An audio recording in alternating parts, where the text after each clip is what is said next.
If we expand the rendering parameters dialog in the Artlantis preferences, we gain access to the various components behind the preset values for radiosity. Understanding the purpose and effect of these sliders allows us to customize the accuracy and lighting separately for each view. Let's start with accuracy and use this rendering to better explain the meaning of the two parameters. The long-range slider defines a distance in pixels between test points where Artlantis calculates the radiosity. Between these points, the values are extrapolated. As a result, the lower this value, the more test points we have on the overall surface of the rendering. The short-range slider also affects the calculation's precision, but only for close surfaces. In these areas, and some of them appear colored for better understanding, Artlantis will refine the quality of the radiosity shadow with the set processing range. The larger the value, the more accurate the shadow calculation in these territories will be. This facade with indirect light is a good example to test the accuracy settings.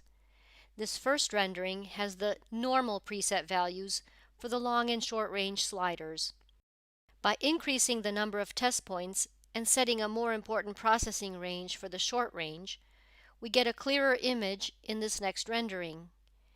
These are the values for the medium preset. If we set the values for high, the image will be even richer in details, and the reliefs will nicely emerge from the general plan of the facade. Higher accuracy values demand a longer calculation time in Artlantis. Customize these settings always according to your scene, according to the complexity of shapes and figures needing a more precise calculation. For lighting, we have 4 sliders. The default calculation method is called physical camera, and its first 2 sliders are already known from photography. ISO, which defines the sensitivity of the camera, and shutter speed, which represents the length of time the aperture is exposed to light. In our scene, we definitely need to customize the lighting. We will follow the changes of light and shadows on a grayscale image, so let's see how we can fine-tune it. We start with the internal settings. The light overwhelms the room and in some parts burns out the scene. It should definitely be reduced by cutting the shutter speed to half, for example. It's already much better, however. We may need to differentiate the gray tones even more to make the interior more alive. Back to the internal settings to try something else. What if we decrease only the attenuation? The contrast intensifies and the image becomes richer in tones. There are areas with too much contrast, meaning that the set value for attenuation was a bit exaggerated. The final outcome is the combination of these parameters. The shutter speed was lowered, but not as much as in our previous test. The same was lowered in the attenuation. The final image was rendered with these settings plus a bit of tone correction by darkening the light tones only. Back to Artlantis, there is a second calculation method for lighting called the automatic light adjustment. Artlantis applies it as soon as the physical camera is unchecked. The first 2 sliders change into first bounce and next bounce, while the rest remain the same. First, we need to understand the principles behind these sliders. The first bounce slider controls the radiosity power of the light bouncing for the first time onto a surface. It affects all surfaces receiving direct light emitted from a heliodon or any other light source. The direct light is partially absorbed and partially reflected by surfaces until it completely loses power. The next bounce slider controls the radiosity power of all rebounds after the first one.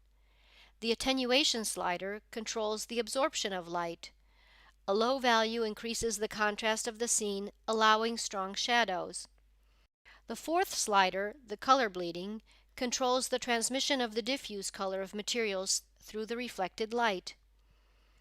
This rendering was calculated with the interior presets for the automatic light adjustment. To make it brighter, we can increase the power of the direct light, for example. The room becomes much brighter. However, We notice lots of burnouts, and at the same time, the image turns completely black in some areas. Back to interior settings again. We'll increase the next bounces this time. The room turns brighter once again, and as a consequence of the more powerful rebounds, the image becomes flatter with less contrast. To summarize, we need a combination of settings once again, and this will be the final solution. The more important next bounces value will be corrected with a bit faster absorption of light. In conclusion, let's compare the two renderings. This is the scene rendered with the automatic light adjustment, and this is the other image calculated with the physical camera. Notice the outstanding quality difference between the two. The physical camera delivers a higher fidelity of colors and their brightness as well as a better contrast and sharpness. Bring out the best in your scenes with the expert rendering parameters.